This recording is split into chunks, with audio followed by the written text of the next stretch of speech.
The whole year you studied, you read the textbook, you solved many questions, and still many of you feel that something is incomplete.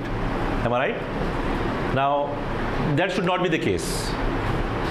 What we will do is, now how you approach the paper, how you're going to write a paper, that will be a more important focus, right? And if you have any questions, you can ask at the end of the session. Meanwhile, there are certain things that have to be borne in mind. All right. Now, first of all, you must have seen the structure of the question paper, all of you. 80-mark question paper, right? Now, in the 80-mark question paper, how will you go ahead? From the time the invigilator gives you the question paper, the first thing is you are going to read the paper. Incidentally, you are getting 3 hours 10 minutes time this year. Okay, so you can read the paper initially. Now, how are you going to read the paper? First of all, you will read the questions of the comprehensions. Don't read the comprehension passages because the 2 unseen passages are known to you. Read the questions only. Keep them in your mind. Okay. After comprehension passages, then read the unseen comprehension questions and the passage. First, read the questions, then the passage. After that, you will read the writing skills, all the writing skills. Just go through, and in your mind you can think where I am going to focus on and what I am going to write. You can just make a small pencil tick on the paper. Mind you, you are not supposed to write anything on the question paper. All right. Now, afterwards, let's do this. You will be given a question paper, answer sheet, sorry. Answer sheet, as soon as you get, it is advisable, not compulsory, advisable that you do it this way. Can you see this, all of you? There will be one margin, only one margin. You can draw 2 lines inside the margin. Got it? Now here will be the main question number. Here will be the sub question A1. Can you see this? 1, 2, 3, 4. Now in the question paper you will be given, for example, A1. Okay.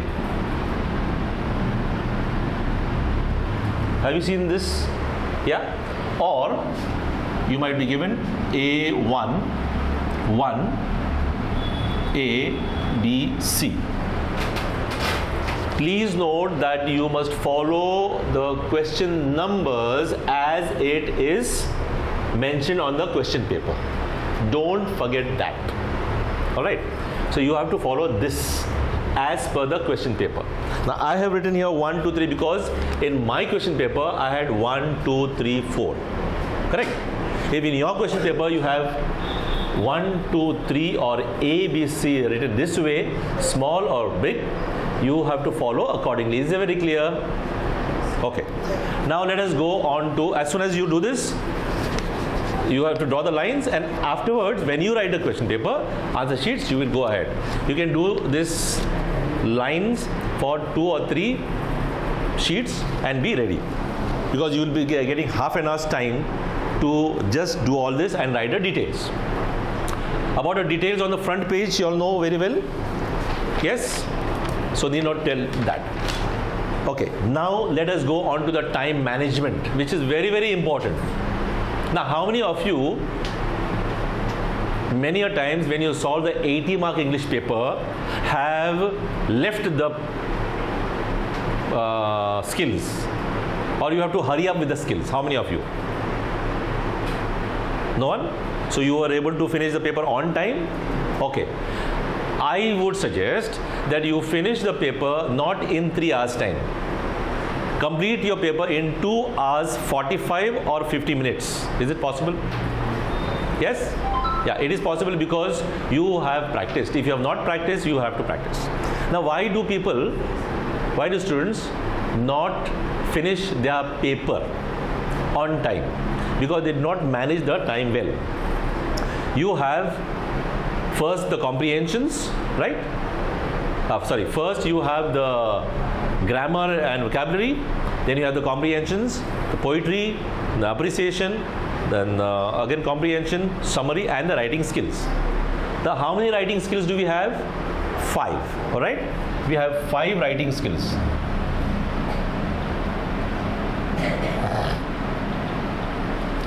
Five writing skills, each how many marks? 25 marks, right? Then you have 5 marks summary. Clear? Then again you have 5 marks appreciation. Total is 35 marks. Now in this you have to keep on writing. Correct? You have to keep on writing, keep on writing, keep on writing, thinking, writing. That time you may not write it correctly. Now what happens is, when you finish the first grammar and vocabulary, I think and write.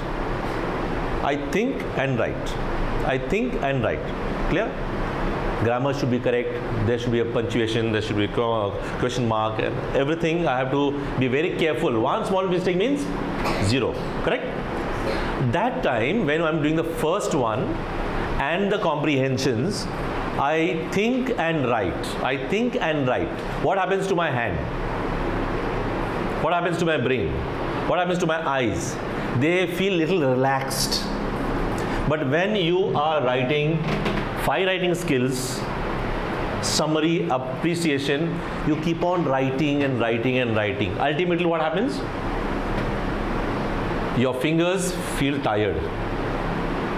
And we do this. Have you seen that?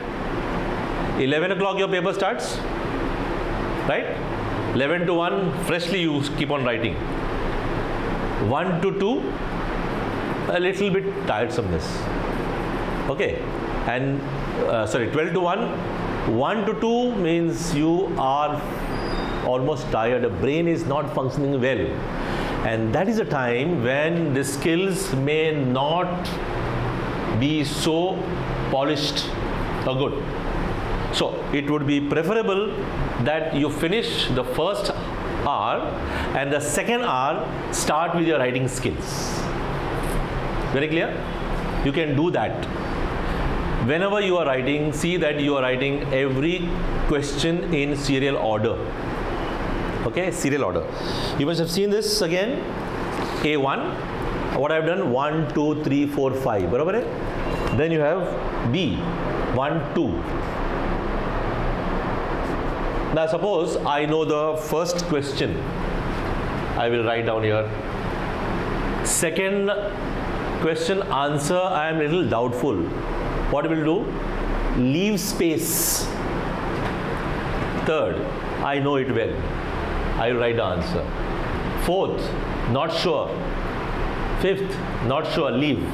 Then you go to A2. First one, there is a choice, am I right? There is a choice. So third one I know. I'll write third one first. But when you are writing the first, you will write the question number of the question that you know well. Is that very clear? Don't write one and you write the answer, it may go wrong. It will go against you. Okay, it may or may not, but yes, it shows that you are not very particular with your question numbering. The second one, I am not very sure, but I can write it. There is a difference in the numbering, no problem, but what you are doing is, the first you are giving the first preference. I would suggest, if there is a choice, do all. Now, this is one reason why people don't finish on time. They don't manage the time. Second reason is that students, they write the question and then the answer. Question and then the answer. You are wasting time. Question number is very important. Don't waste time in writing a question and a number. Okay, if there is, for example, a fill in the blank, complete the sentence, match the column, odd man out, question tag. In these circumstances, you will write a full question with the blank, right? That you can write full. You have to. But others, when it is coming to comprehension question, no need of writing. Just go with the question number, which is very important, and next to it, answer. Now, why is this decoration important? It is important because you present your paper very well. I'll come to that later on. Now, after the comprehensions, then you have the skills. In the skills also, you will go serially. 5, 6, 7. Correct? 5 is letter writing. 6, 7, you will have something else. Now we will do that in detail afterwards, but if you are beginning with skills, suppose you are starting with skills only, you can do so, but see that you begin with 5, 6, AB, 7. Very clear? Don't do 7 first, then 6, then 5, and don't jumble the order. 5, 6, 7. Clear? Even if you are doing question number 2, for example. Question number 2, A, full thing serially, B, serially.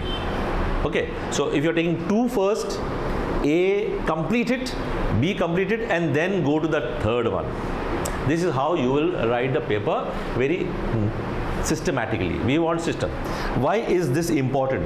It is important that you tell the examiner, I have done this section, but I have written it in order, systematic order, because the examiner, when he or she is correcting the paper, will immediately write the marks here.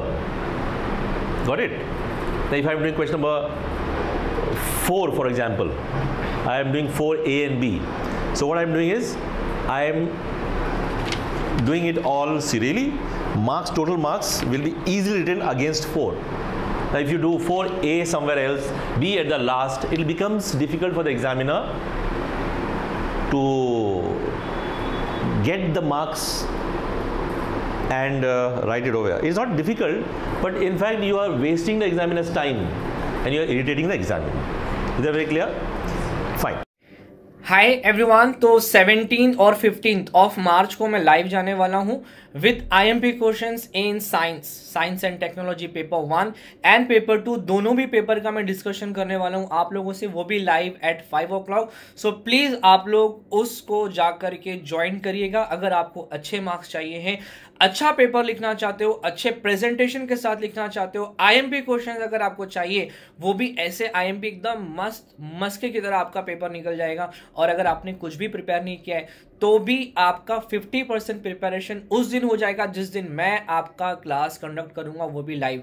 तो अभी अभी जाकर के आप उस description box में एक link दिया हुआ है व्हाट्सएप का, वहां पे जाकर के आप ज्वाइन करिए. वहां से आपको सारे डिटेल्स मिल जाएंगे और डे टू डे अपडेट जो भी कुछ मैं देता हूं एग्जामिनेशन से रिलेटेड और आपके एग्जामिनेशन के टिप्स ट्रिक्स, ये सारी चीजें आपको वहां पे बच्चों मिल जाएगी. जाकर के मेरा व्हाट्सएप ग्रुप आप ज्वाइन करिए और सारे अपडेट्स आपको वहां पे डे बाय डे मिलते रहेंगे. ठीक है, सो मिलता हूं लाइव आपको 15th and 17th of March को eight 5 PM.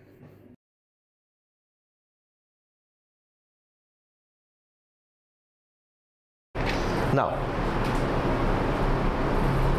coming to the presentation, when you are giving a gift to somebody, how do you gift?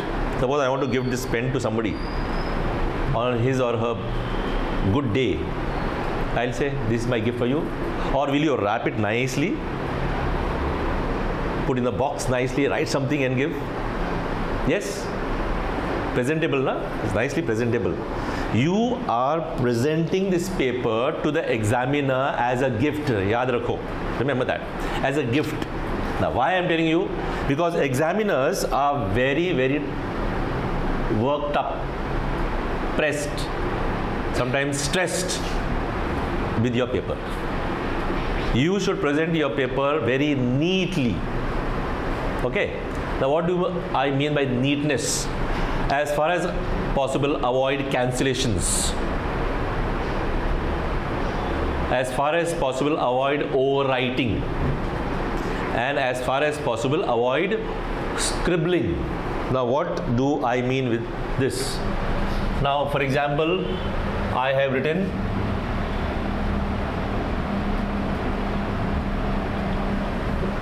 is this correct spelling? Is this a correct spelling? No. So I realized that yes, I have made a mistake. What will you do?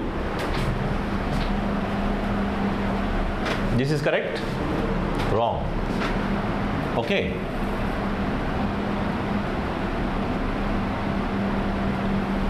The second method.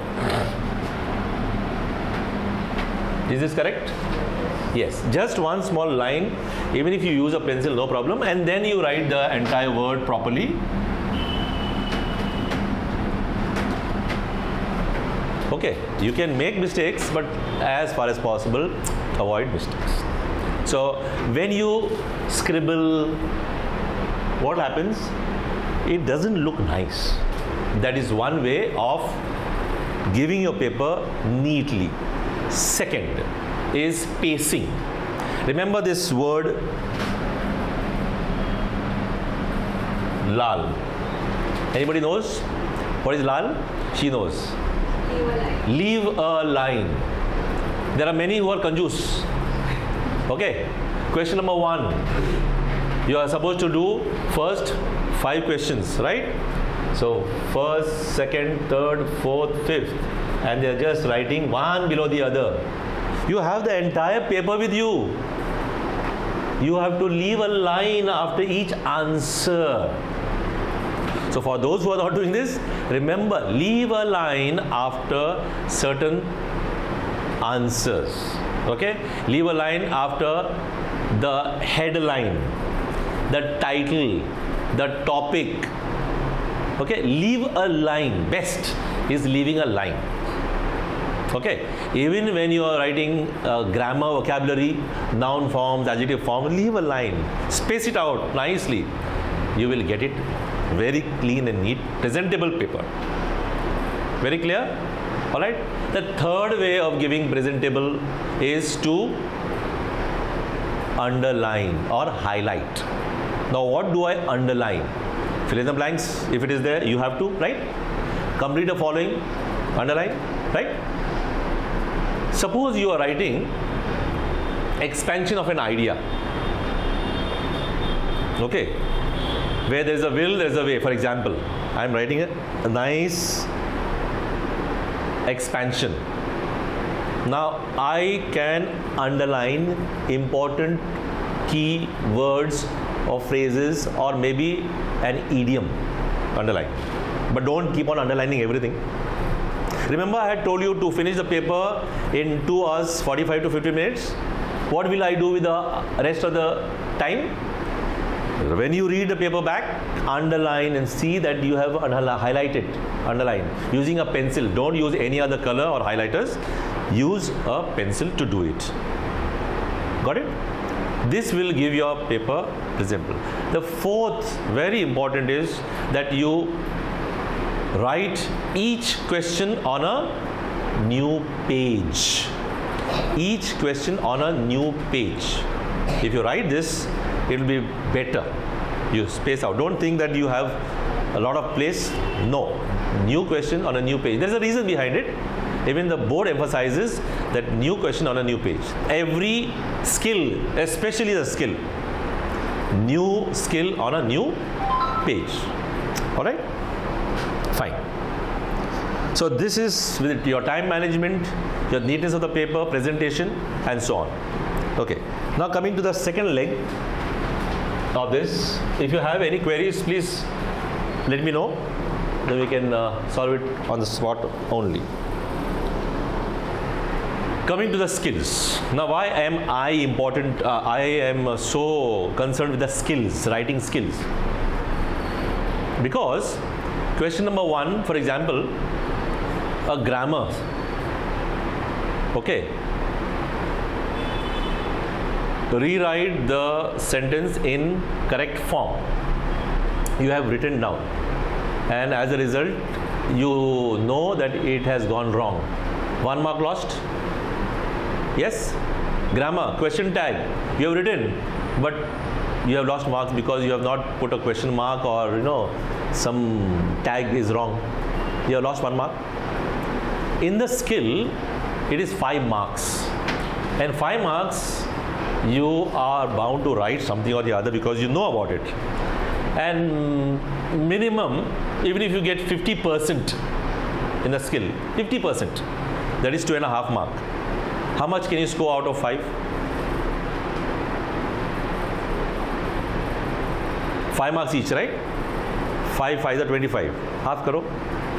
12.5. So easily you can get 12.5 or 13. That is in your kitty. Yes. So you are not bothered. You have this mark with you. Remember that. That much you can score. But when you are scoring, trying to score in those 1 marks, one small mistake, the whole thing goes wrong. Maybe for some people you might get a benefit of doubt. You may get half a mark here and there. So which is much better? The writing skills part or this part? Both are important, but you get much more in the writing skills. So let us begin with the writing skills. The first one is letter writing. You all are aware of letter writing. You have to write your address first. Okay. Now you have informal letters and formal letters. You will be perhaps given an address, ready-made address. You follow that address and the name. Okay. It may be male or female. Name also could be given, and follow accordingly. So your address will be here. Everything on the left hand side, American style. Okay. This is the address with the date. Now when you're talking about date,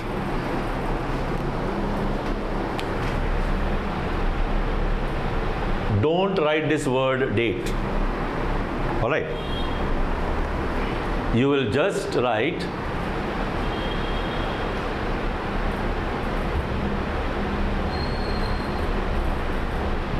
this way. This should be complete. Okay. Then if it is a friendly letter to your uncle, auntie, friend, then you leave a line and you write, dear Ramesh, or daddy or mummy, whatever, and then you begin. This is very easy. In case you are writing a formal letter, you have to be very little careful. Formal letters, you have to be very careful. I'll tell you what it is. First you will write the designation here.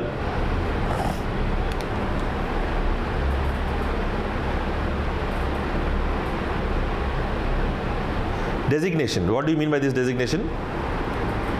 To the principal, editor, manager, damager, jo bhi hai, this is that designation. So here the headmaster, don't write HM, I am giving you shortcuts. The address, both the addresses should look like an address. This is the common mistake made by students. Common mistakes. The second address should look like an address. I'll give one example.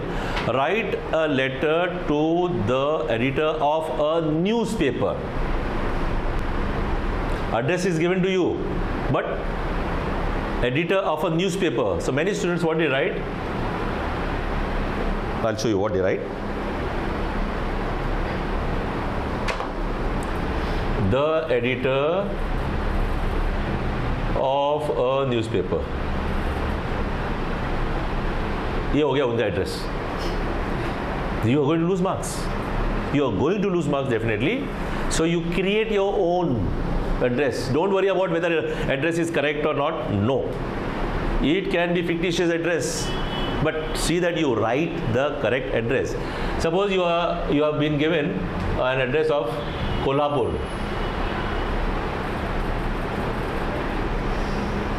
Okay, and you are writing here Mumbai. See that? Can you see what technical errors you have made? So be very careful. We are going to see this only. All right. So if you are writing Kolhapur, Kolhapur, you think that you are in Kolhapur. If it is Mumbai, if there is no address given, you are free to write your own addresses, but see that it matches. Very clear? All right. Now, the letter, formal letter could be to the editor, municipal commissioner, headmistress, for various reasons. Now, you have to be very careful of writing accordingly. Now, when you are writing first address, the next address, then subject. If at all you plan to write a subject, let the subject be 3 or 4, maximum 5 words. It is just like a title. If you feel that you don't have any idea of how to write a subject, just leave it blank. Okay, and then you write sir and continue. All right, this is best, sir and continue, and then last you can sum up. Now, one thing when it comes to letter to the editor, the first line is of concern or an importance. Many students, they write, this is to bring to your attention. Wrong. How will it should be framed? This is to bring to the attention of all the people, officials concerned. For example, you are talking about a Malwani traffic jam. You are writing about that jam. You are having a difficulty going to school, this and that, etc. So you are writing to the editor, not blaming him, not asking him to do anything, not requesting him. You will say this is to address the problems faced by the commuters with respect to Malwani Junction traffic jam, to all those people concerned, BMC officials, traffic people and others concerned. So that is how you address. Don't say, please look into the matter. He is not going to do anything. Editor is just going to print whatever you want to print. They're very clear. So keep this in mind. He is not going to do anything. Individually, if you are writing to an official, then you can say, please, may I request you to update the situation or do something which is to be done by him in his authority. Okay, that is the letter writing. Letter writing, in many cases, suppose this is the page. Okay, let me tell you this also. I have begun this letter writing, and letter writing is never complete on a page. Some people can do it, but some people would like to go to another page and finish it off. Now, many students, what they do is, they finish on the previous page and they write here, yours truly XYZ, only this much. Don't do that. Write one line, one sentence of conclusion, and then you write yours truly XYZ. That is how you have to write. If you manage to finish on this page, well and good. Next page, if you are writing, see that you write one sentence or two sentences summing up, and then write yours. Along with this, there is a supplement. If in case you want a supplement, the supplement is printed half. Board supplement is printed half, and half portion you will have to begin writing. Don't begin a letter on that half portion. Clear? Leave it, no problem. Go to the next page, full page, start from top, bottom. That's it. Any questions on this?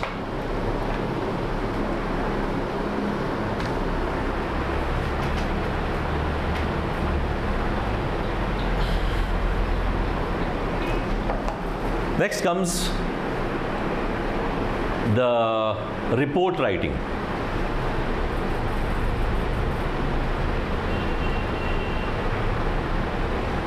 what things you will bear in mind when you have a report writing? First will be your headline. Headline in maximum cases is given to you by the board. Write as it is. Okay? Mumbai citizens hail metro, for example. This is the headline.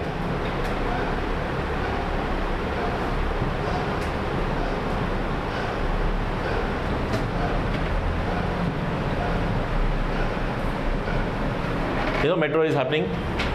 Just recently metro started, right? So Mumbai citizens are happy that the metro has started. Why they are happy? That you have to write on the report. So this will be my headline, which I am copying as it is in the paper. Don't make a mistake of not writing this. Compulsory, you have to write. You are getting marks for this. Okay. After that, you will write the date line.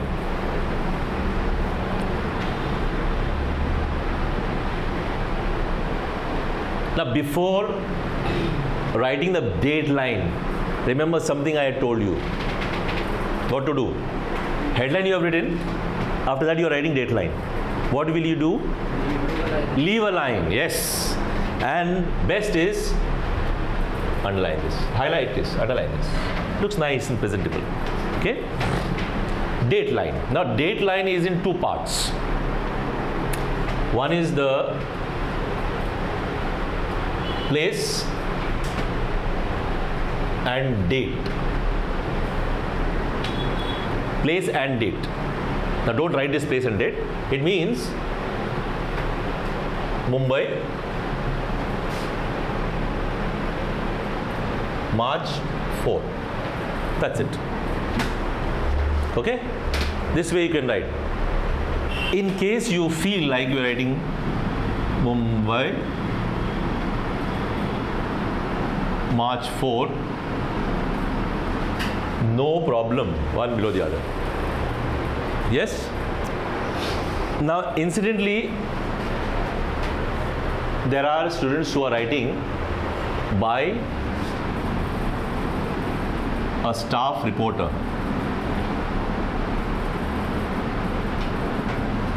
Allowed? What do you feel? You can write, no problem, because you're writing a newspaper report, na? See, you are given newspaper reports in most of the papers you can see, but suppose you are asked to write a report pertaining to your school event, and you are not given a headline. You have to make your own headline in just 3 or 4 words, not very big. The headline, after that you will have a date line. Here what you are going to write? By a student reporter. Because you are a student, you are writing. In the report, avoid as far as possible I, me, my, first persons. Please avoid all that. You are not supposed to write that. The moment you write I, me, my, us, we, the report is not a report. You are writing your observation. You are writing what you have seen. You are narrating something. Okay. Now, after this, you will have the, again, date line is there. Then you leave a line, and you will write the first paragraph. Now, what is involved in the first paragraph? Expansion of the headline. Have you seen a rubber band? Have you seen a rubber band? When you pull the rubber band, does the mass increase? It is flexible, no? Its weight, mass, does it increase? No. When you release it, it comes back to your same position. Does it decrease? No. The shape will increase and decrease.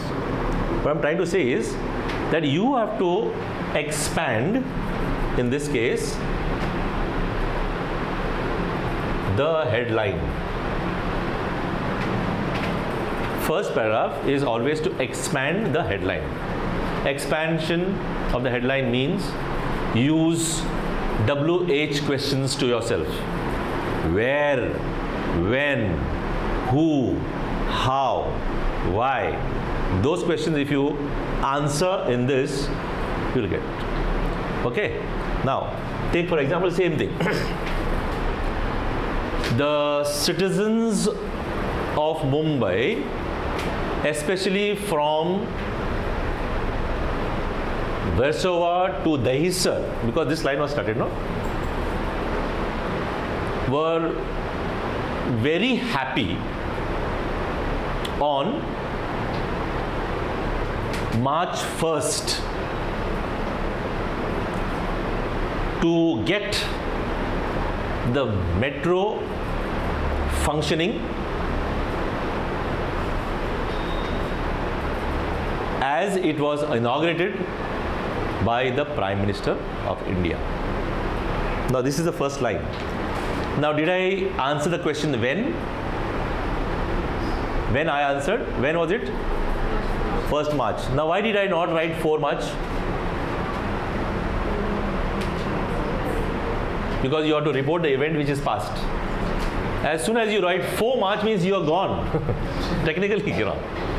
You got my point? So you are reporting something jo ho gaya, what has happened. Don't on the not the same day you cannot report. You can. The media is very fast, but for you as of now is like that. Did I answer the question who? Did I answer the question who? Yes or no? Come on. Yes. What was that who? The Prime Minister. And who? Citizens. They were happy, no?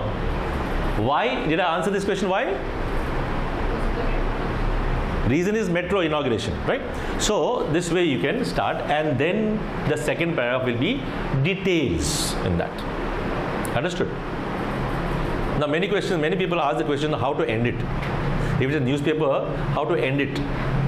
There's no such thing as ending, because some of the news reports are still incomplete or it has to be continued. So you can write that more news is awaited. Okay, more information is awaited. That much you can write. Okay, before going to the press, this was what has happened. That's it. Okay. Any questions regarding this? Yeah, you want to ask a question? No? Let's move on to the next one.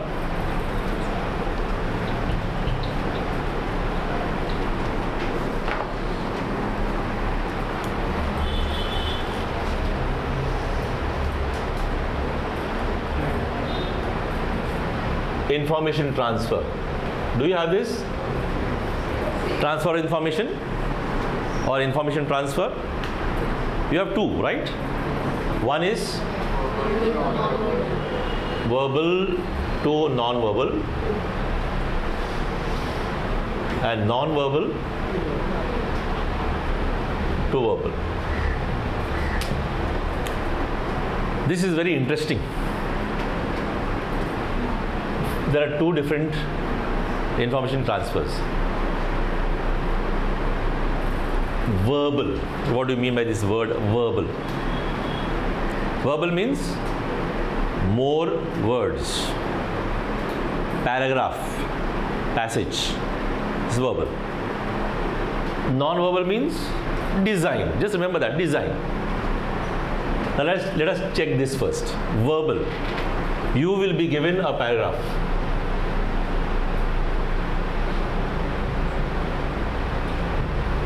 You are given a paragraph and you are asked to list the important things in the paragraph in the form of a web, flow chart, table, any kind of design.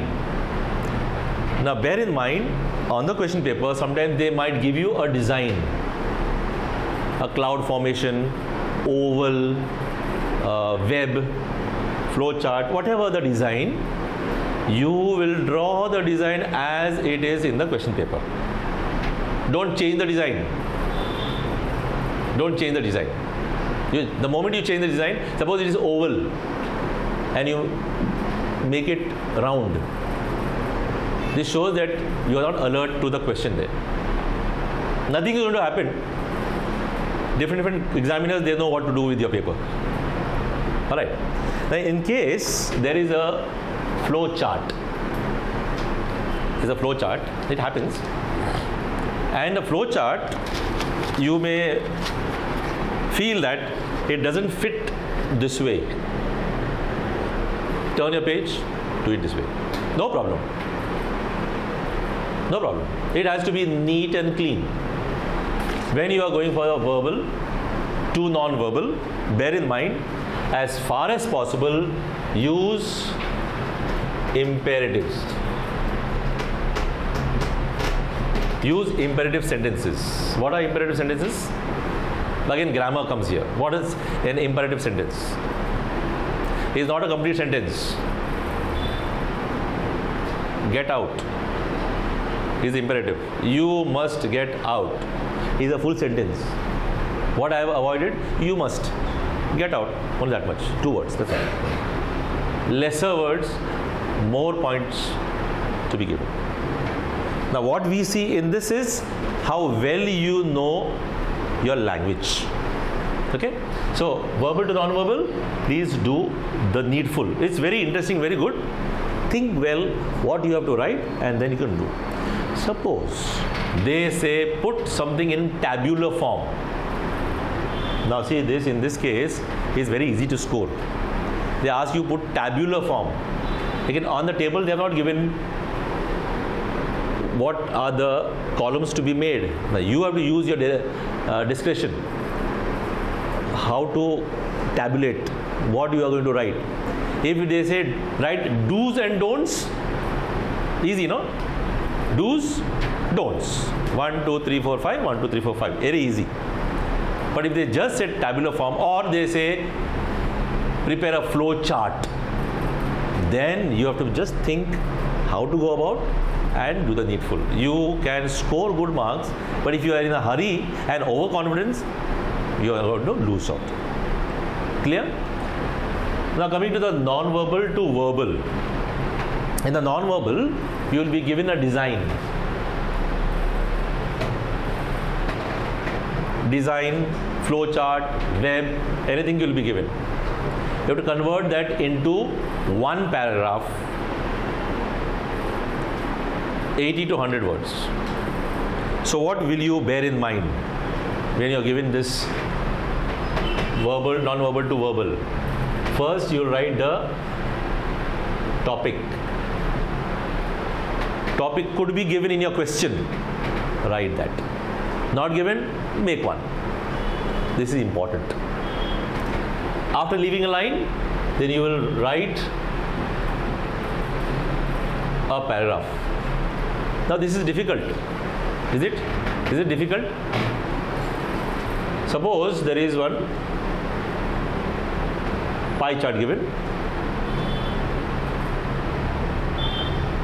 80%, 60%, 40%, something is given here.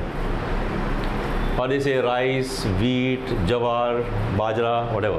What are you going to write in this? What are you going to write? They may say this is percentage of crops in Maharashtra. Chalo. This is given to you. Happy now that you are at least given something. But one full paragraph, what are you going to write? Under such circumstances, anybody could answer this question for me? In this, such diagram is given to you, pie chart. Just the percentage is given to you.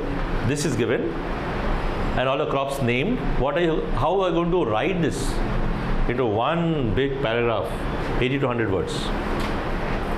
Any idea? No one? Okay.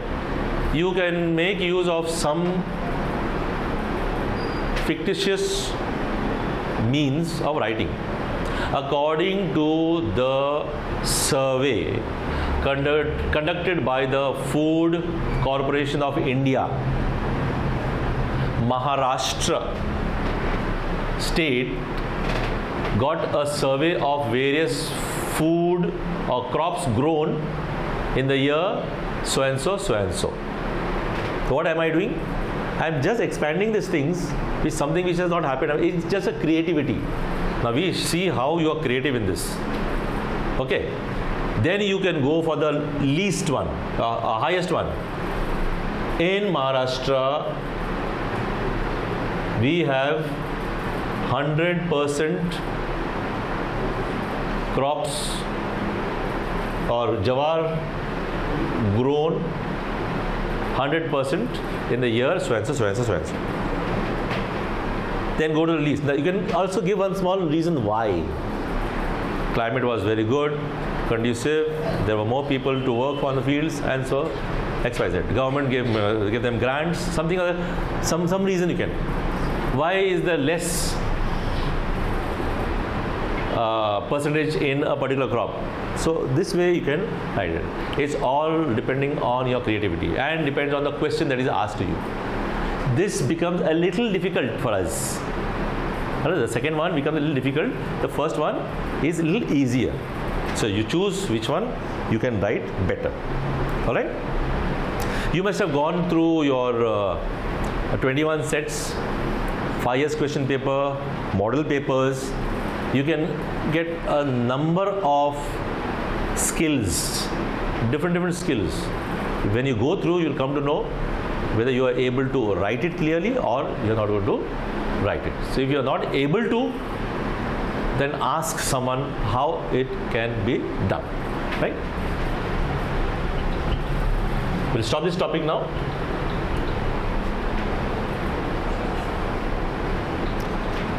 Then comes to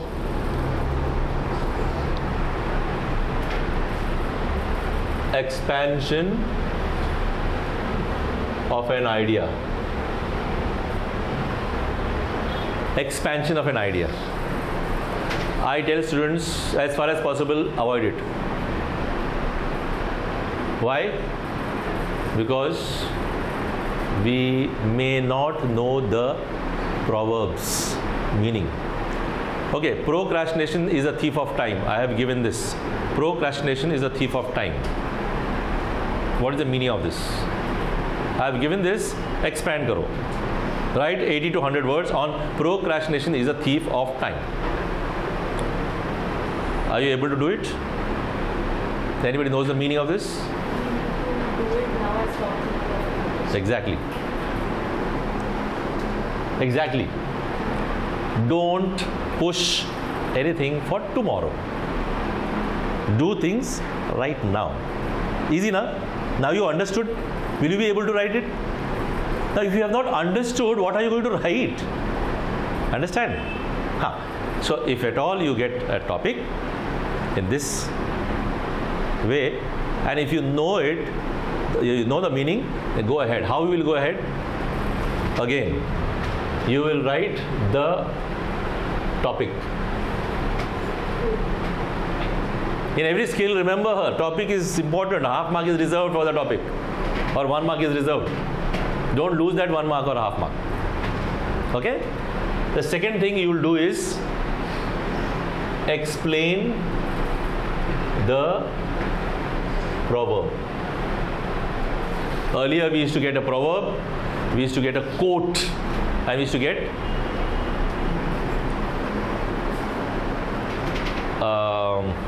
I forgot this word. So now you are lucky enough that you are getting just the topic of proverb. Okay. Now you have to explain in your own words. We don't want dictionary explanation. Whatever you understand in your own language, write it down. Alright. Afterwards, you detail it. Now, when you are detailing, you can write the advantages of that particular thing, disadvantages. You can use a quote. Somebody said something, Mahatma Gandhi said something, Bose said something, whatever.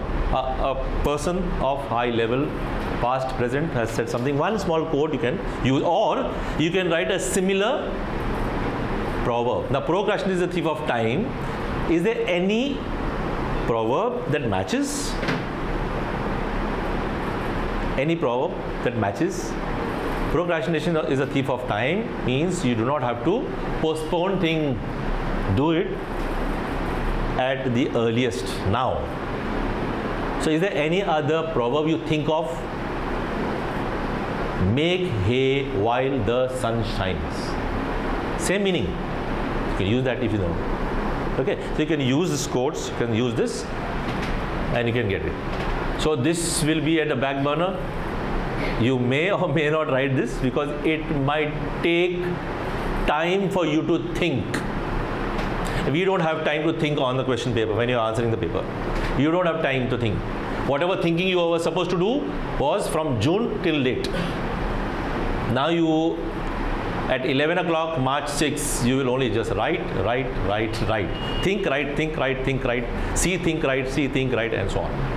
That is how you approach the paper. Okay. Now if you think on that and you may not get the ideas, you'll get discouraged. So best is leave it. If you want to write it last. Okay. Coming to the next one, the speech writing.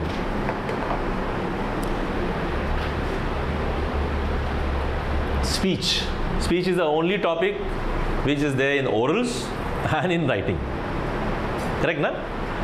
Now how do you begin a speech? No title.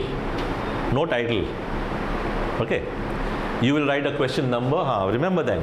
Remember, on a new page again, skills when you are writing, please note that you must write a question number, whatever question number, and then you write this word speech and then continue.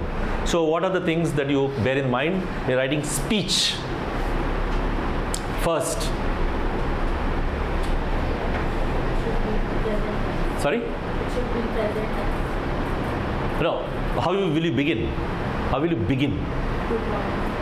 Yes. So you begin with greetings.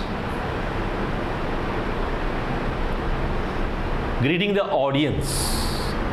Good morning, respected headmistress, supervisors, teachers, parents, and my dear friends. What have I done? From a higher order of position to the lower order of position, to write that. This is important. What happens if you say, good morning all? Don't do that. Hello everyone. Don't do that. There are students who are doing it. No, do this.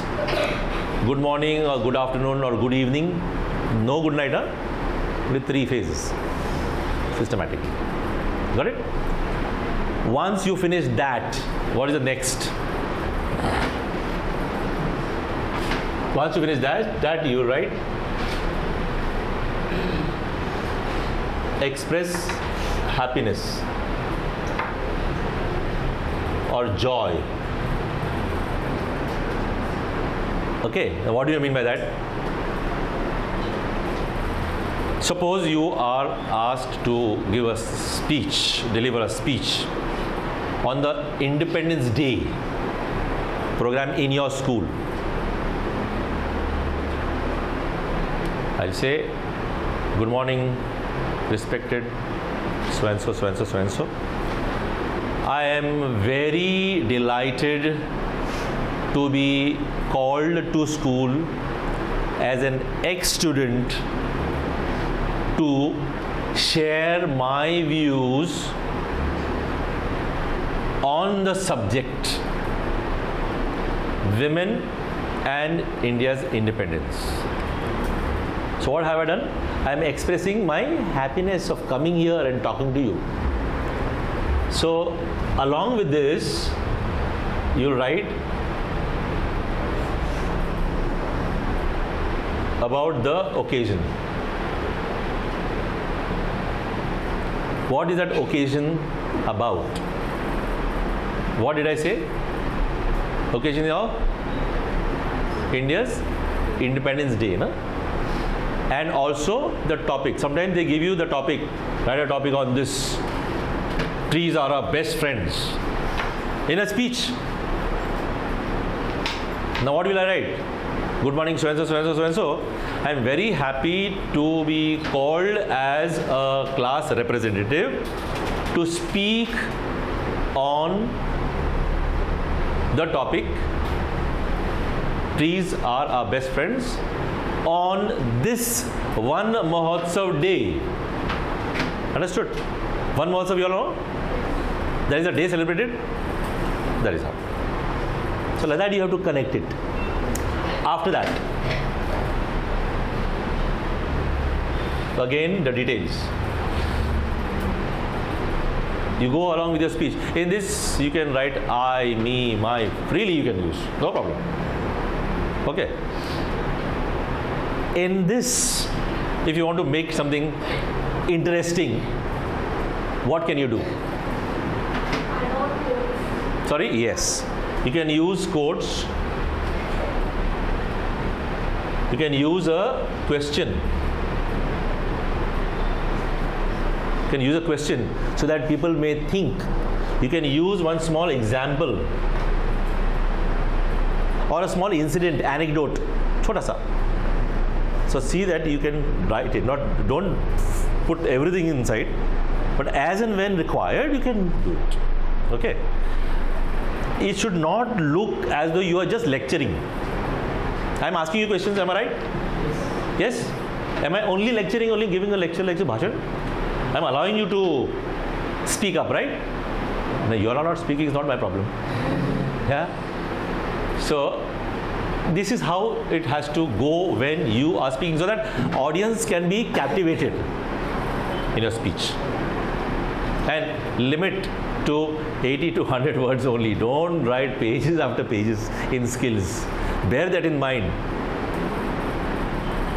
All right. So this is how you can go about with your speech writing. Correct?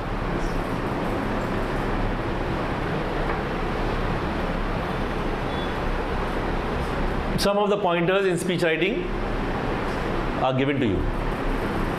Paper, some pointers will be given to you. And they mention you may use these pointers. You can use your own pointers also. No problem. But as long as it is interesting and you have written something of substance. Okay? Then the next one is view, counter view.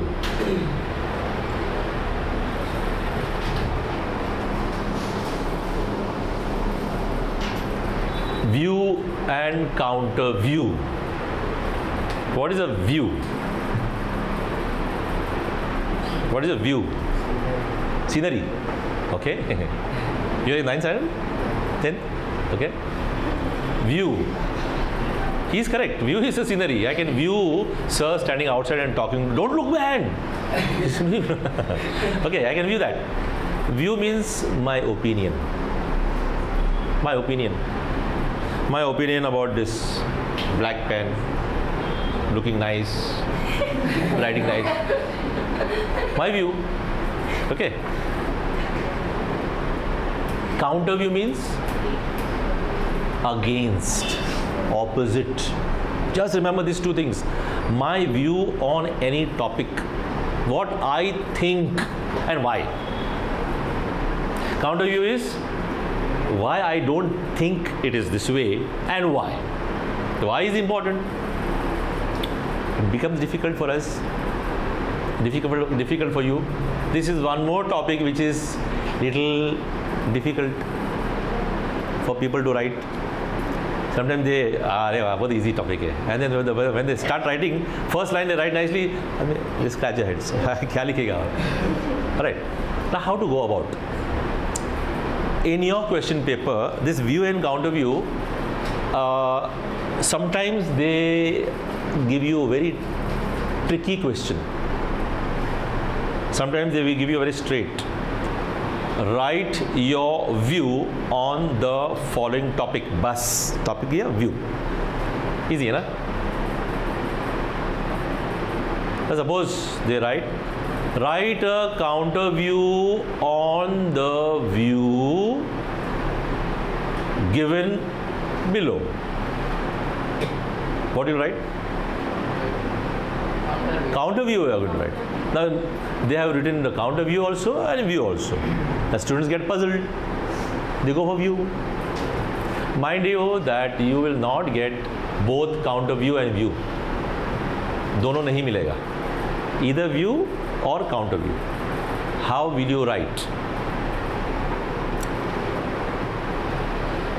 You will write the topic. Whatever topic is given. Now, when I'm talking about a topic, look at this.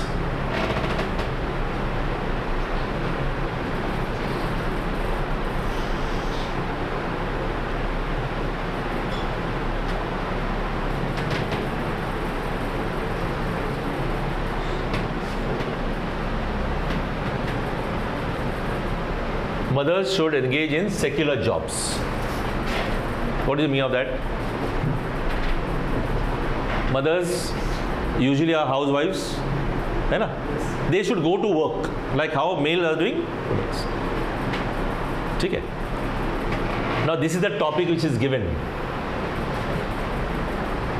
Now you are writing the topic. Sometimes it is very rarely needed to change the topic. Understood? Now when you are writing, after writing topic, suppose they ask you to write counter, you are writing counter view. So write this and then write this to show that you are writing a counter view. Many don't write this. Or if you are writing a view, write view. Got my point? Now, suppose you are writing against this. This will be your topic. What will I start with? I strongly disagree with the idea that mothers should engage in secular jobs. What you are doing? You are showing that you are against this view. Mothers should not. And after that you will write the reasons. Okay. Why do you think? Can somebody give me any thought? Why should mothers not go to work outside? Come on, give me one reason. Anyone can give me. They will not be able to take care of their household work. Okay, they are not able to take care of the household works. Okay, then Take care of the child. children. Okay, fine. Anything else? See, 2 we got. Now we want at least 5 reasons. Gaadi atak gayi. Got my point? So this solves. Sorry. What for? Who will make the food? Who is going to cook food? Okay, fine. Zomato, Swiggy, hai na? Okay. All right. Okay. I take this. Anything else? Now, whatever you people are thinking may be correct, but you have given just 2 points, 3 points. I want 5 strong points. Under these circumstances, again you scratch your head, keep on thinking, waste your time. So this also is a little difficult, but not impossible. You are able to do it. So if under these circumstances you feel that you want to write this but I am finding it difficult, leave and go to the next and keep it last when you have relaxed, finish, and then you can think that yes, now I can think, I have some time. Okay? Same way when you are writing a view. Same way when you are writing your views. Why should mothers go to work? Why should you think mothers should go to work? Salary. Huh? Salary. Anybody? So he's saying about money. Money-minded man. Huh? More income in the household. Understood? He can word it well. The household will get more income. Anything else? Feel independent. Yes, she could feel independent. Okay. Anything else? Again, difficult to think. So now we are giving you such an easy topic about your own mothers at home. That only you cannot think. You are giving different philosophical topics what you are going to do. Right? So bear in mind, you have to do a lot of thinking here so that you can write. Remember, whenever you are writing points in any of the skills, no repetition of points. Same point you are giving in a different form. Avoid as far as possible repetition of points. Alright? And see that you limit yourselves to 80 to 100 words. Now in the counter view, you may give examples. Any of the famous mothers you feel that she has done secular work, very famous, you can write down examples, so and so, who is a housewife. Remember in your textbook somebody? Mary Kom, give, you have. So now, what is the solution? In many cases, your textbook, think of your textbook. There are examples given to you very easily. On sports, on humanities, on social work, you have in your textbook ready-made. Give that examples in your skills. One additional point in this, that if you write like Mary Kom and others, you give a support, you are telling the examiner, look here, I have read the textbook nicely. Understood? Yes, that is how you have to impress. This paper is going to go to somebody's hand whom you do not know and who does not know you. Alright? Fine. So view, counter view out. Fine. Next comes story. Story writing. 7. A and B. You have 2, right? What is the first one? Narration. Now we are talking about narration. You are writing your own experience. Now how are you going to get this? In different ways. Narrate an experience, maybe a small proverb is given, write a narration, narrate a story on these lines.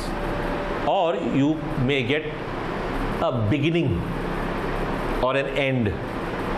Okay.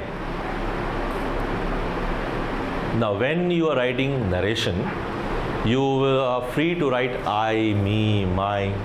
It's a story you are narrating. Now can you mention use reported speech in narration? What do you feel? In narrating a story, can you use reported speech, inverted commas?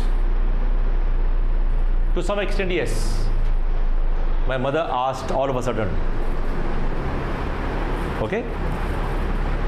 Now in this narration story, you will write the title. It will be your title. And then you write the story. If it is beginning given, write the same beginning. Conclusions given, write the same conclusion as it is printed in the question paper. Right? The second one will be a story writing. Now there are many people who are very good at stories. When you are writing a story writing, same thing. Follow the question. If beginning is given, ending is given, you can write the same thing. Alright. Now in a story or a narration, what will you bear in mind? Bear in mind that you are given some real stuff. Though it is not real, it is imaginary. Try to give the examiner something which is really happening. Now it is many students are very good at writing stories. You know, they give some kind of a suspense, a kind of a humor, a kind of an adventure, okay, with some quotes, whatever the case may be. You know best how to write it, and you can go about with this story writing. Now story writing, we do not have much to speak about, but how you are writing is more important. Please take care of your construction. sentence construction, the grammar that you are using. Okay. A story could be written in the past tense, a story that has happened in the past, and you are narrating or writing the story. And a story should end with a moral. Okay. The moral could be within the entire piece that you are writing, or it could be separate. Fine. Any other skills that we have left out? All skills covered? Sure. Sorry? Summary. Summary doesn't come under writing skills. Okay, we'll do that. I'm talking about 5A, 6AB, 7AB. Everything is covered? Clear? Sure.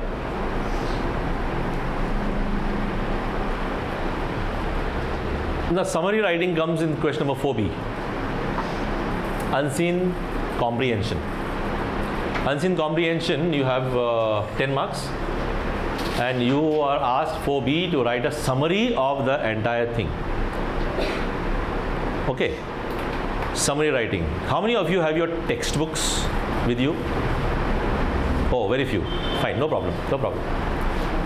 How many of you have solved a question paper on this SEC board mock paper? Anybody has solved any question? No English? Nobody has solved any question paper, 3 hours paper? If you have not done it, go home and do it today itself. Take any paper, solve it, sit for 3 hours non-stop, look at a clock and complete it without getting up. Don't get up, just keep on writing. 3 hours over, stop writing and see where you stand. Very important. We teachers can give you lectures after lectures, but if you do not write it in your own hand and practice, it is of no use. Mind you. Alright? Now why I am telling you is that if you have written down, you know how many words you can write in one line. Can somebody give me a question paper? Anybody has a question paper?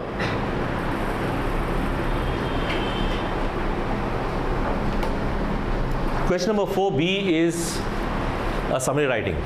Now for the summary writing, you will write the topic or the title. The topic or the title, thank you, will be yours. You have to develop the topic or the title, okay, in 3 or 4 words. Now that because of difficulty, it is a must. Mark is reserved for that. Again, I am impressing on this that you have to write a topic or title. You may say, sir, kaisa likhu, kuch aata nahi hai, write something. But write. Okay?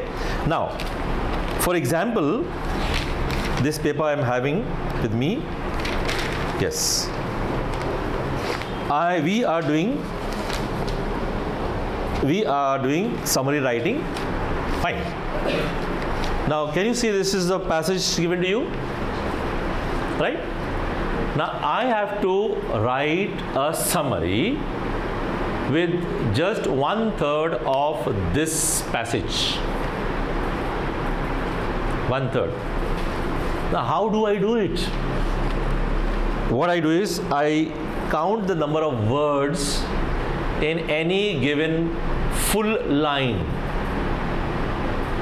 I repeat, count number of words in any given complete line. So, if I count 1, 2, 3, 4, 5, 6, 7, 8, 9, 10, 11. I am getting 11 words approximately in one line. I did not count 2 alphabet words, 1 alphabet I and 2. I have not done that. If I count that, it will go to 15, 16. So, I got one full line with 11 words, correct? Now, what will I do? Count all the complete lines. Now, how many words, lines are there? 1, 2, 3, 4, 5, 6, 7, 8, 9, 10, 11, 12, 13, 14, 15, 16, 17, 18, 18 complete lines are there, and there are 2 lines on top, which is half line, and here half line, almost half line. So I take it as 1 line. So how many complete lines are there? 19. So if you are very good in mathematics, 19 in 11, 209. You sure? Okay. 209. Divide by 3.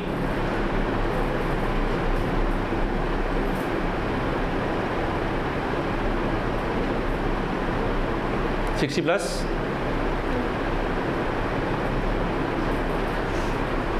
We don't know exact figure. How much? 6970. Okay. Now, your summary should be finished in 69 or 70 words. Difficult? Such a big thing, you are writing in very short. The shorter you write, the better it is. Don't write big long thing. People like me will put 0 like this and give just half a mark. बस हो गया. Ink खर्चा किया ना इसके लिए. Understood? So you will have to spend some time in this kind of a small calculation. Okay? And that you can do when you are reading the paper at the beginning, if you feel like. Fine. Now, what do I do? How to go about now? Try to get all the examples out. In a summary, no examples to be written down. No anecdotes, incidences out. You can use 2 lines together and find out the gist in both the sentences in 1 line. And complete the entire thing in your own words.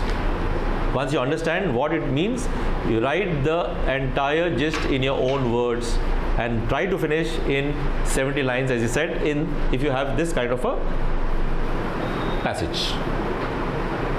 Okay? It is difficult, not it easy. You can keep this for the end when you are relaxed and you are thinking. Now there are many things I am asking you to keep at the end. We'll come to that later on. Okay? But yes, this will give you good marks. This will give you good marks. Now what to do with a passage which is difficult? For example, a passage is difficult. Samajhta nahi kuch. But the same passage, what they have done? They have given questions. Am I right? Right? Question number 1 is 2 marks. Question number 2 is 2 marks. And question number 5 is 2 marks. When you are writing the answers, at least you know what it is about. Yes or no? So why don't you write this, some of the words which are important in your own words, and write down. So it's a challenge. So again we repeat. First of all, calculate the number of words in the entire thing. Divide it by 3. Wait, and you know approximately I have to finish in these many lines. Now, how do you know that it is fitting in these many lines? Suppose you have practiced on this paper, and with your handwriting you can fit in 7 words. 7 words comfortably paced. So 69 or 70 divided by 7, 10. So it means you are confident that you have to finish in 10 lines as per your handwriting. Suppose you fit 9 words. You have already done that calculation. So divided by 70.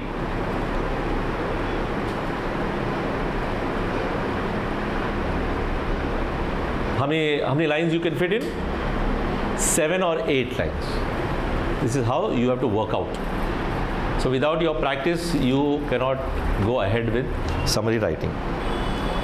Alright, so in summary writing, if there is a question, questions are asked, no writing questions. Exclamations, no writing exclamations. Any experience, if it is big long, it's just important. No quotes, no proverbs, only what is the entire thing about, write it as short as possible. That will definitely fetch you good marks. But don't forget the title, very important. Clear? Any questions on summary? Many of you are getting less marks in summary. Yes? Difficult, no? So this is the reasons why we get less marks.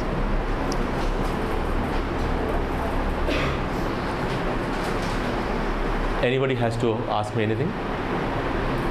Any questions? Okay. Now coming to the appreciation part. Appreciation of a poetry. This is also a very scoring topic. Appreciation of a poem.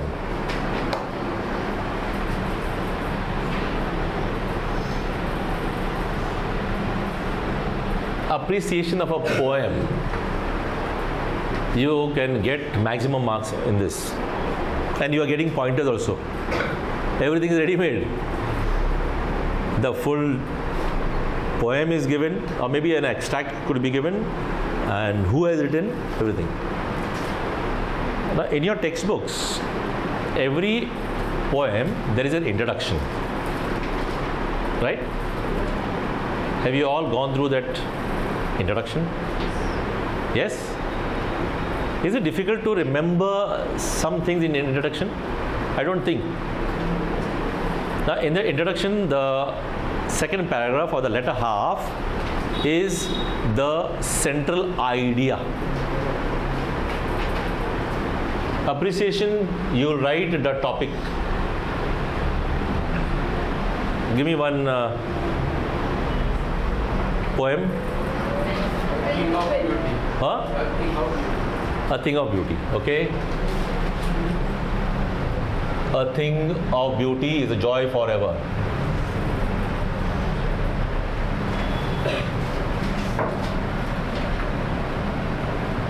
I have written the topic.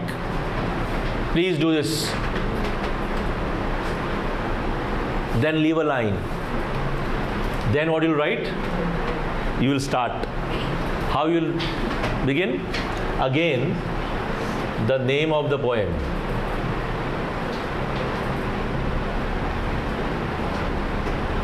Name of the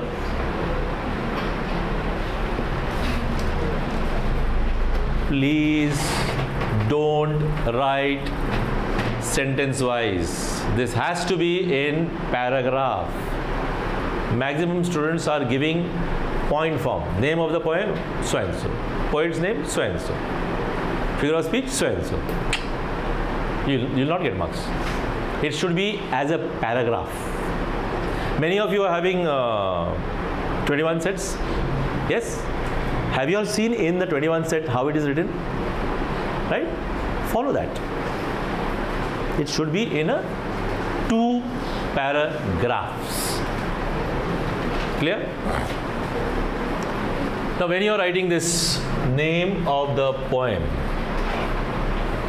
okay, if at all you have little background knowledge of the poem, write it. You can find that in the introduction part. First poem. What is that first poem? Sorry? Where the mind is. Who is written? Okay. Now this poem, what is it? Part of what? If you see that introduction. Yeah, you can read and see. Tell me. What is it part of?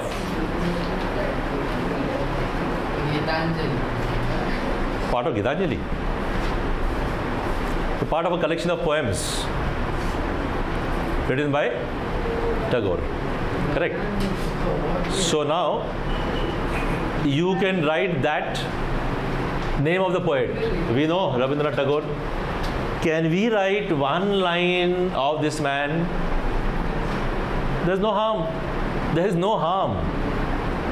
Now, why do I emphasize on this? Not compulsory, huh? If you cannot remember, don't pressurize your minds. Not compulsory.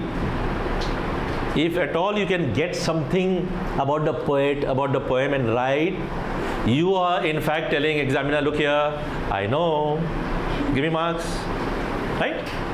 So this is how you impress on the mind, on the examiner, that yes, I can write something, I know about this topic, correct? The next will be the central idea of the poem. What does the entire poem tell about? In the latter half it is there. Take the same thing. Do you find what is the central idea of the entire poem? The last two lines. Last two lines, what is written? The God addresses. Sorry? The God addresses God as and asks to show witness country to us. No, I'm talking about in the introduction part, last two lines.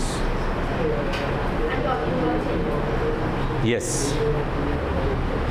He wants God, as she says, to give his country a place where everything is peaceful, systematic, orderly. That is central idea. Understood? Whatever the case may be, please see that you write the central idea. So all this could be in the first paragraph.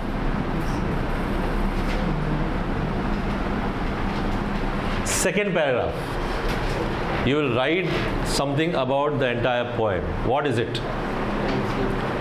Sorry? Rhyme scheme, figure of speech.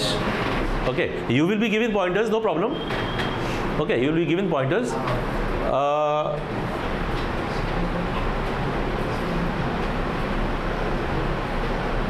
Poetic devices. Now, most of us have the habit of learning the appreciation by heart. Right? There's no harm. Learning by heart, there's no harm. But if you can use your brains and just follow this, you can do it.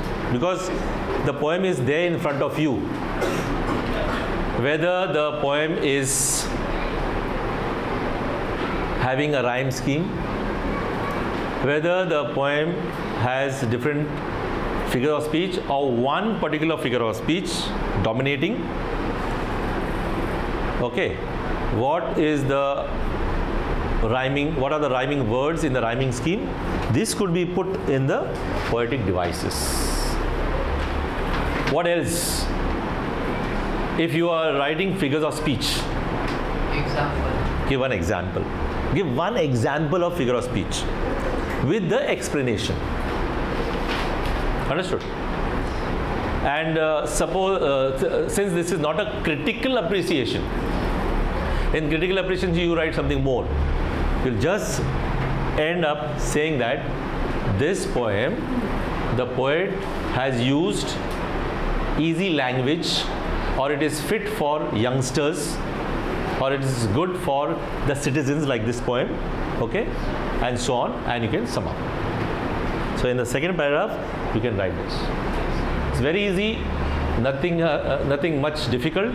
Only if you can focus on these points, you can get it well.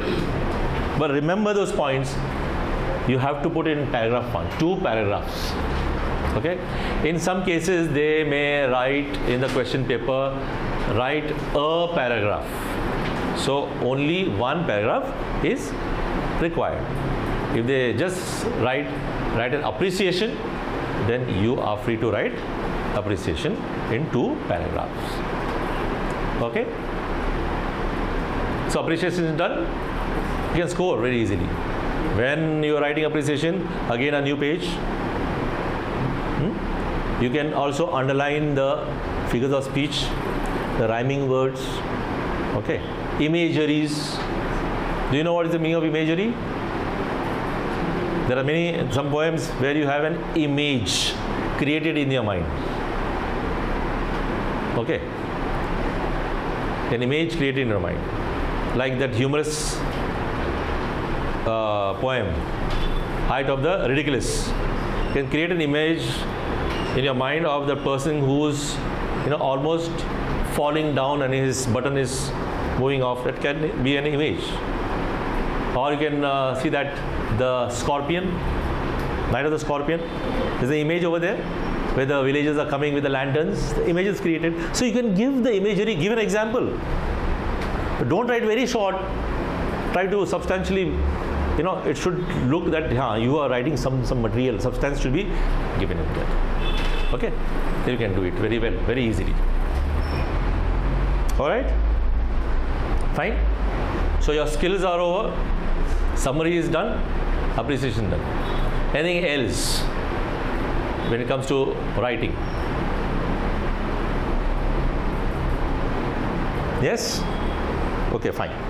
Now let's devote some time for vocabulary and grammar. Vocabulary and grammar, you cannot get it in one day's time, and you cannot learn in one period. Okay?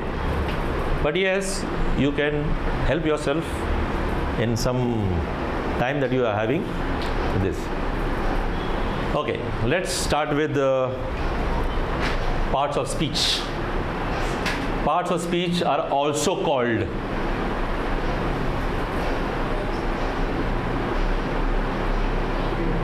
word class. Okay?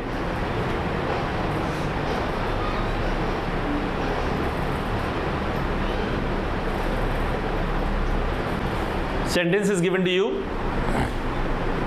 One word is underlined.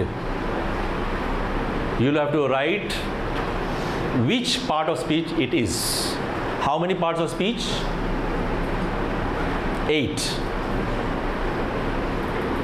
Adjective, noun, verb, adverb. Conjunctions, prepositions, interjection, and pronoun. Very clear? Now what is the meaning of each? Go home and check. Important. But these 3 are very important. Adjective, noun, and verb. Because in this 3 you have forms. Adjective form.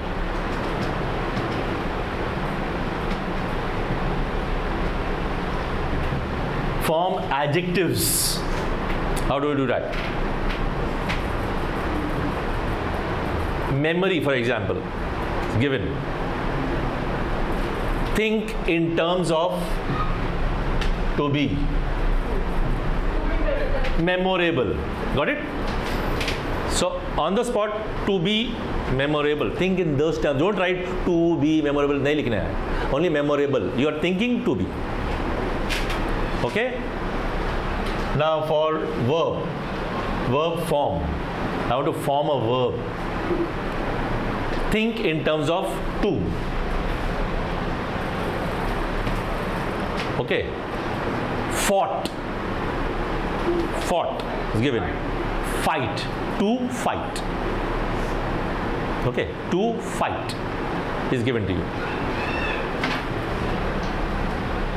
Noun.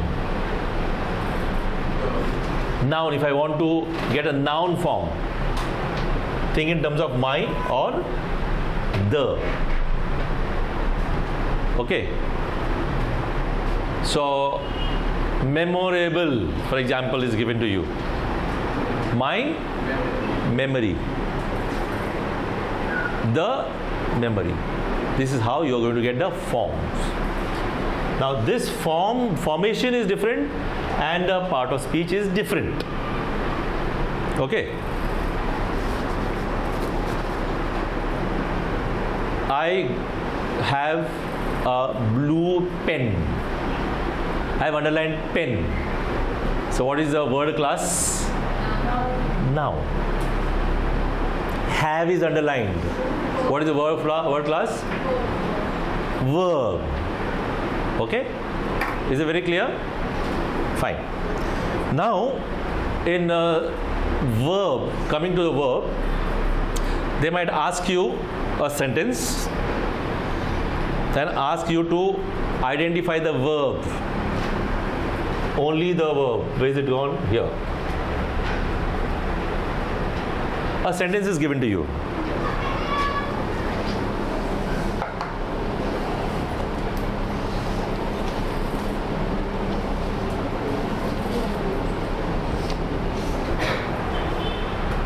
Life hits you in the head. Verb. Hits. Very good. Okay. I have taken leave today. Sorry? Have taken. I'm asking you verb, VRB. How many of you agree with this two? Have taken? Nobody? All disagree. They are right. Tell me why? Why have you said have taken? It's the first verb. What is the first verb? Have taken. Yeah, this is present perfect. It's a tense. Understood? So many get confused in this. Many will say only have is the verb. No, you have to take care of the tense. The entire thing is your verb. Don't miss out on this. 2-mark question. Alright? So how will you write this? When it comes to writing, you write verb, have taken, or verb hits. This is how you will write in the answer sheet. Don't write the whole sentence, but this is how you write verb and so and so. You will specify. Very clear? Fine.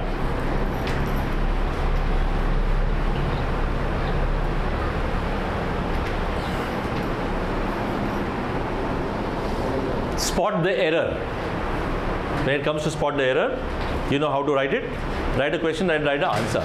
But when you're writing a error, I would suggest you underline the error. Understood? Underline where you have changed, what you have changed. There could be one error, you can change it accordingly. Alright, now let us go to the sentences. 4 sentences. Imperative, I told you what is imperative. Starts with the verb. Okay, imperative. Usually imperatives are used as commands, requests, order. Okay, shut up, get out, turn left. These are all the imperatives. Clear? Assertive? It's just like a sentence which is asserting or stating something. Interrogative? It's a question. Okay. And exclamation? Exclamatory. Now suppose you are supposed to convert into exclamation. Make it exclamatory. How do you do it? Put exclamation. I know.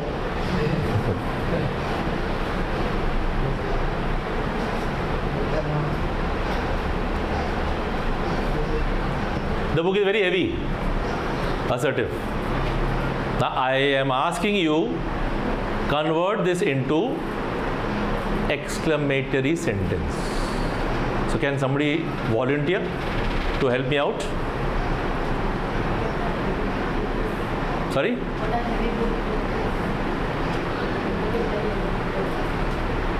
The book is very heavy. How heavy the book is. Okay? How heavy the book is. And exclamation mark. You miss out that, we miss out giving you mark. Right? Now remember that when you are going for exclamatory sentences, 2 words only are permitted. What and how? Bas. Only 2. What? How? To try to understand in that fashion. What? How? Alright? The same sentence. Same sentence. Question tag. Same sentence. Answer is? Isn't it? All agree? Okay. So,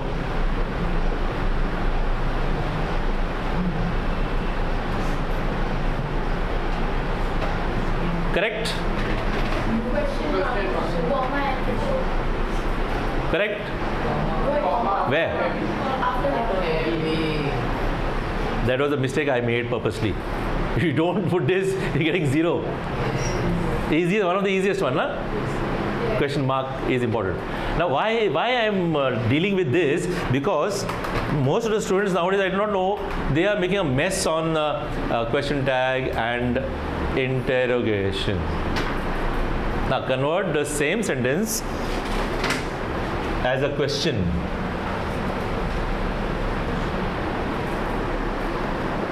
Now, there are many who know the answer. I know. It will be a very simple sentence. How will you go about to make it interrogative?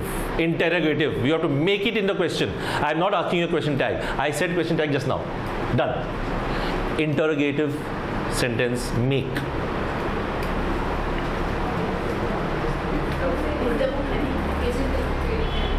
Is the book heavy? And question mark, correct? Anybody else has any other answer? She has another. Isn't the book heavy? Anything else? Any other answer? Better than these two? No? Chalo. Now put your hands up. How many of you say this is correct? Hey, don't feel bad, man. Put your hands up. I'm not going to say anything. 1 person, two are saying this is correct. 3. Chalo, bolo. Right, hey, first one right, hey. Yes or no? Okay. So, how many of you say this is correct? How many of you say this is? Majority hai. 1, 2, 3, 4, 5, 6, 7, 8, 9, 10, 11, 12. Arey, wow. So we'll go by majority. We'll go. But I could see confusion among yourselves. This is the confusing thing that many students are finding. I said make it interrogation. So if you find it difficult, it's a simple sentence that I have given to you. If you're finding it difficult, somebody's coming at you. Then what can you do? Go for, remember one thing, this sentence has no negative. You are writing a negative in the interrogation. Now, how to go about?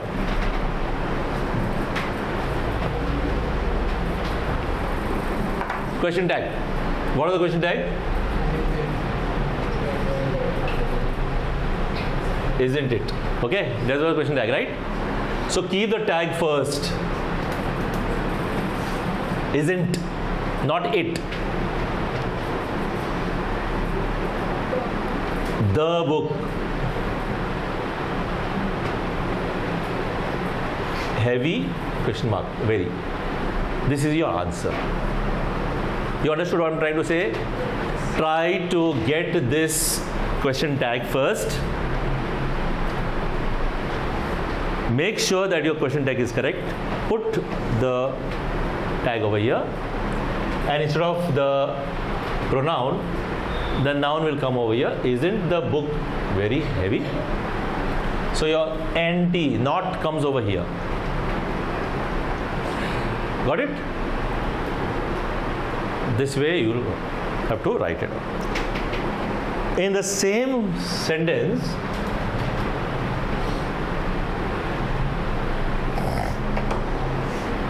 underline. Write a WH question.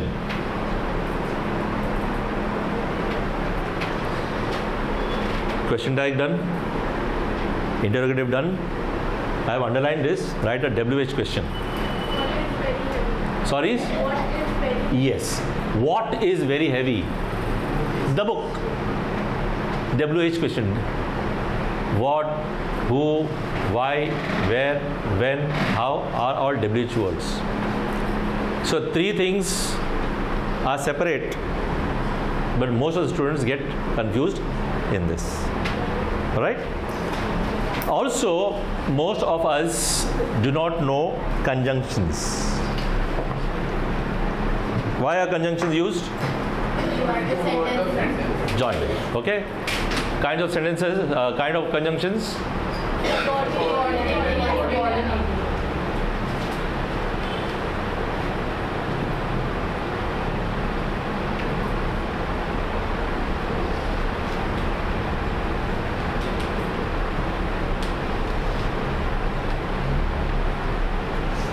Okay. Now my next question is, do you all know the list of coordinating sentences? List of the words coordinating? Remember them. Subordinating conjunctions list, you know? Get it. Because this is very helpful for you when you are asked the state whether the sentence is simple, compound, complex. In the compound sentence, how will you identify whether it is compound? In a sentence, how will you identify whether it is compound? Sorry? By a coordinator. And, but, either, or, for, nor, okay, yet, therefore. These are the words. You can check your grammar books, a big list, remember them. Okay? If you're given a sentence and they say, identify whether it is a simple, compound, complex. Now, how do you know if it is complex sentence? Complex sentence. Yeah? Okay, okay. You have subordinating conjunction. Understood? Subordinating conjunction. Have you all done clauses? Have you come across clauses? Identify the main clause. Yes? And the subordinate clause. Did you come across this question? How will you identify the subordinating clause?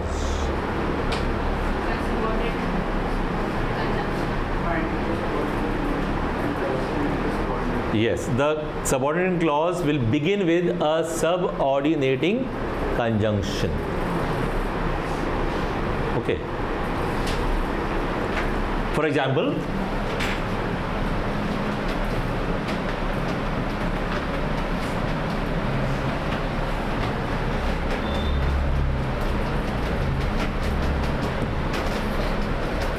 I do not know where my teacher lives. Okay. So, which is the main clause? I do not know. Okay. And the rest is subordinate clause. Okay. Why? Why? Yes, this is the one. It begins with this, na? Where if you do not know this list, you'll go wrong. Very simple. And such kind of questions are 2-mark questions. So how will you write this? Main clause, subordinate clause. All right. In some places they ask you to write function. Yes, functions. This is for 2 marks. 2 separate lines. Write it down. Now this details, go home and do it. Just know what they are, just write it down and just remember what are subordinating conjunctions, what are coordinating conjunctions. Alright? Then you have active passive. All of you know what is active passive? Yeah, sure. No. Mind you, in a grammar, we are giving you functional grammar. They may ask you to write beginning. They will give you a starting point. Okay. For example,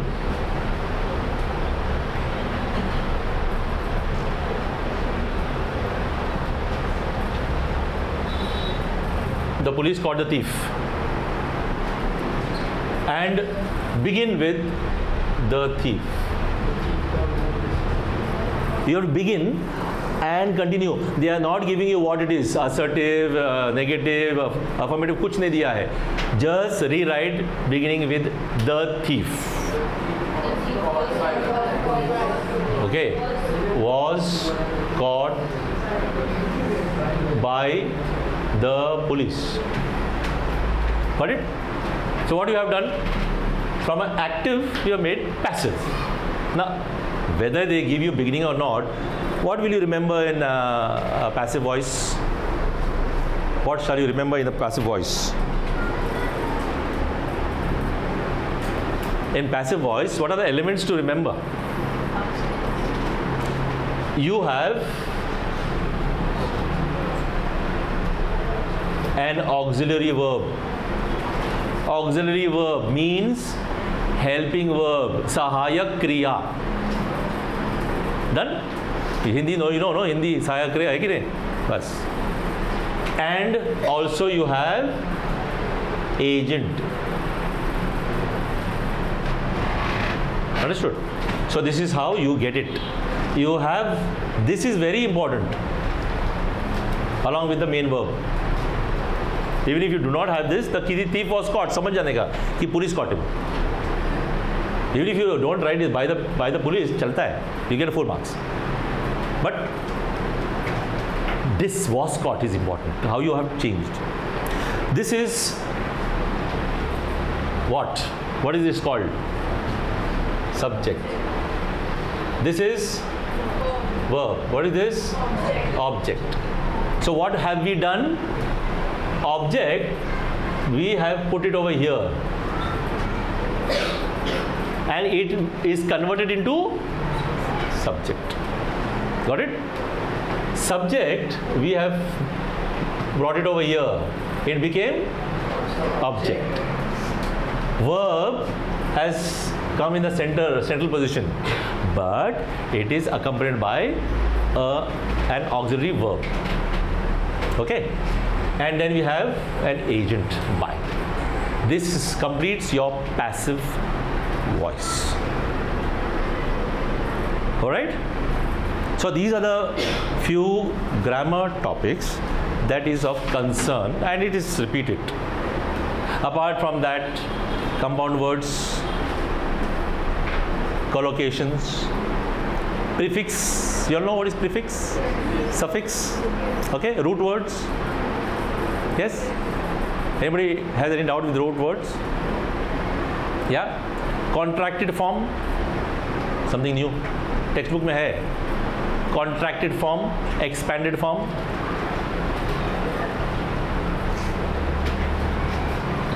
What is contracted form? Huh?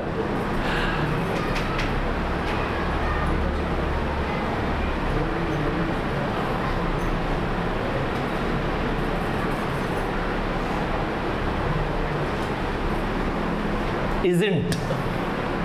I contacted it. This is expanded. Okay?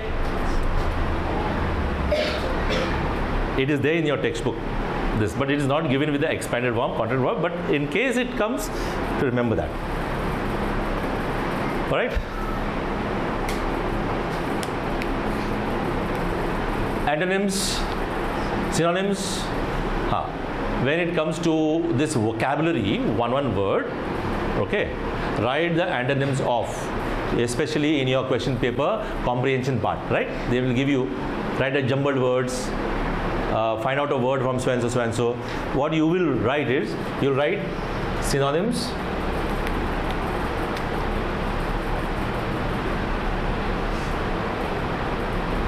word, and this. the main word, okay, with synonym with this word. Second main word and this word. So systematically you write down question number and you can get it very easily. Okay. Now I want to know from you any other doubts. Now let us have an interactive session. Yes, what happened to it? How to change? Okay. Now direct indirect speech is often asked 2 marks, or sometimes they don't ask. All right. And frankly speaking, most of the students find it difficult and they land up 1 mark or half a mark or 0. Okay. The indirect speech is also called reported speech.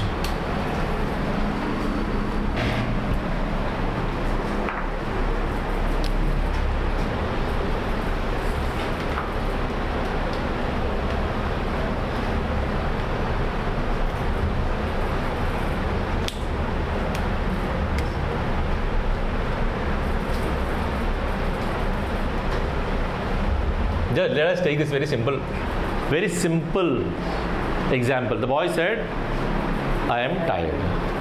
When you are writing indirect speech, your inverted commas are out, question mark is out, exclamation is out, punctuation, full stop and comma will be in. Okay. Now what is the reported verb? What tense? Past tense. Right. And here present tense, right? So when I am writing a reported speech, make sure what is the tense over here. Usually you get past tense. So accordingly, when you are writing the reported speech, you will convert this into the corresponding past tense. What about this? This is a first person, correct? First person. So now you will have to, first person singular.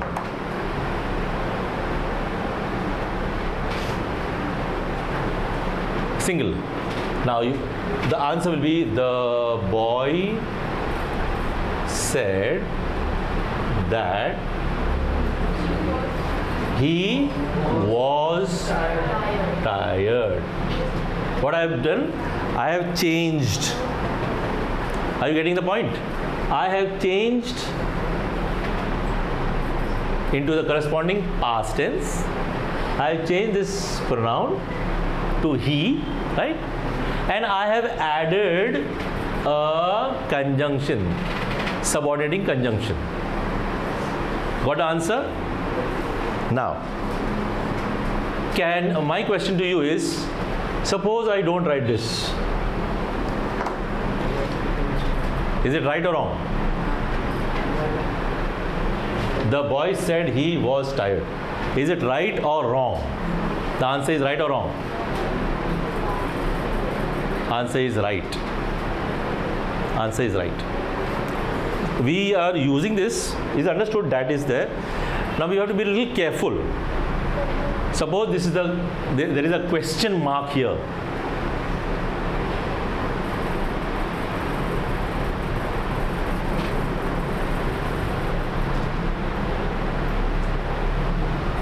I'll give you an example.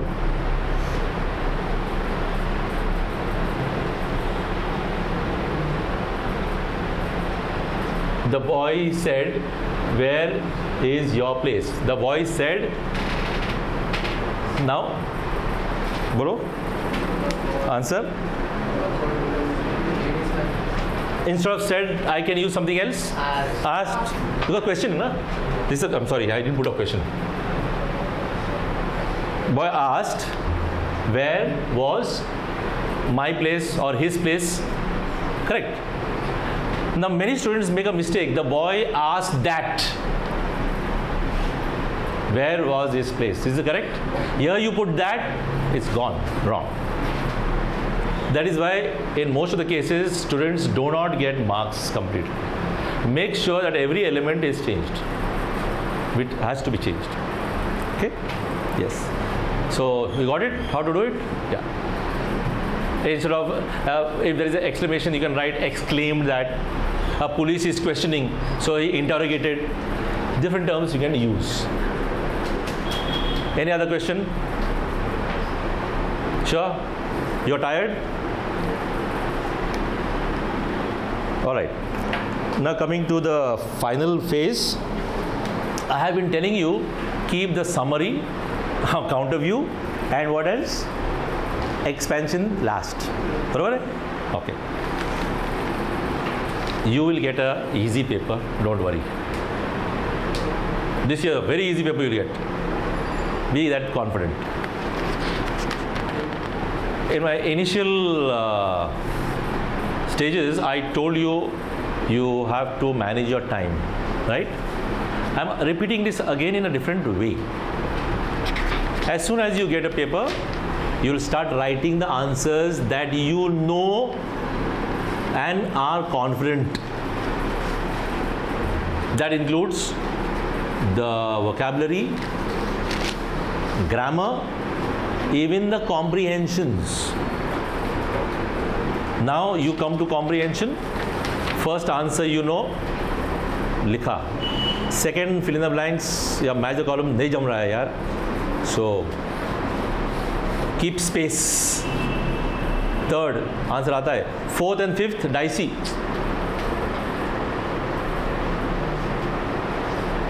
Leave space. Go to the next one. Next one. Next one. Complete your paper with incomplete answers which you are not very confident and which you feel that afterwards I am going to do. Now this is just a suggestion for time management. Now once you finish the whole paper, you see that it is 12:30. Means I am having 1.5 hours time. मेरे पास अभी भी time है. Go back to your paper. All the questions that you have not written down, start thinking and writing answer.